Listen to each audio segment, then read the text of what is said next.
El calentamiento de la Tierra no es homogéneo. En algunas zonas está siendo más acusado que en otras. Actualmente la región más vulnerable del planeta es el Ártico, donde las anomalías se mantienen muy elevadas respecto a los valores preindustriales.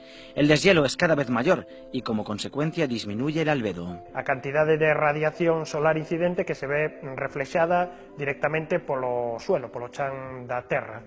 O xeo é algo que é moi eficaz nese sentido, é unha superficie blanca co cual a luz incidente do Sol se volve directamente cara ao espacio. Sin embargo, cando temos menos xeo, o mar fai exactamente o efecto contrario, o mar está absorbendo a radiación solar, co cual cada ano temos menos xeo durante o verán, máis océano que está absorbendo e as temperaturas do mar tamén nesa zona van subindo un pouco. Ese deshielo acabará dejando al descubierto la mayor reserva natural de gas y petróleo que queda por explotar.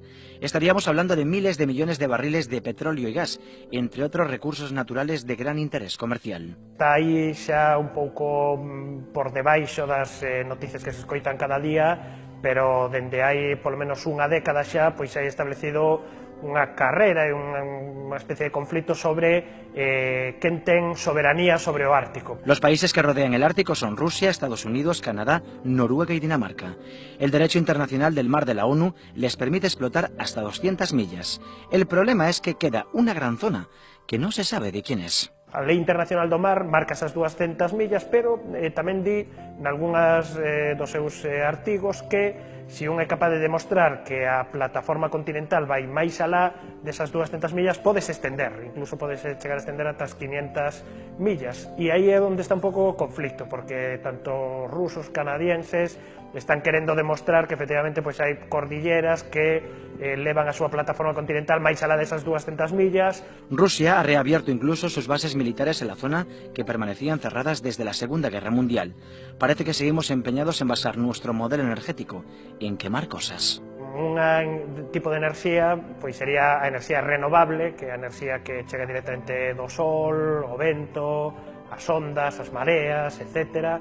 E hai outra enerxía que se chama fósil, porque ven ni máis ni menos que de seres que viviron hai millóns de anos, que tiñan carbono, que podían ser seres marinos como as algas, que acabaron formando petróleo, ou seres terrestres como árbores, por exemplo, en grandes bosques, que acabaron morrendo e formando carbón. Agora estamos queimando iso e, por lo tanto, estamos liberando ese carbono que estaba aí metido por debaixo da terra. En el Ártico puede acabar produciéndose una de las grandes paradojas del cambio climático. Porque o cambio climático está producindo un aumento de temperaturas que fai que o xeo ártico vaya diminuindo e iso fai que poidamos explotar máis combustibles fósiles que antes era imposible polo feito de que estaban tapados con xeo e se isto chega a ser así, esperemos que non, pois esa explotación deses combustibles fósiles faría que subise máis aínda a temperatura, co cual pois posiblemente o xeo do Ártico chegaría a desaparecer completamente. Decía un famoso poeta francés: